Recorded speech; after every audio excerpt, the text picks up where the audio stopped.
Well, I'm sure this is going to be as dark as the day is long,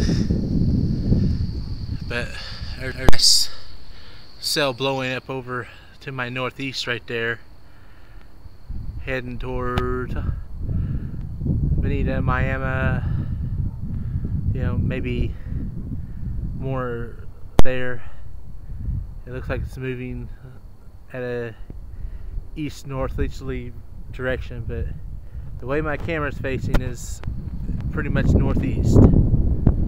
There's a bluff here on one side and an evergreen on the other, and right in between it I can see the clouds. There's still enough light for my eyes to see it. This camera can't see it, but towards my northeast, see a pretty good, I don't know if it's for sale or something, but it's a thunderstorm head blowing up nonetheless.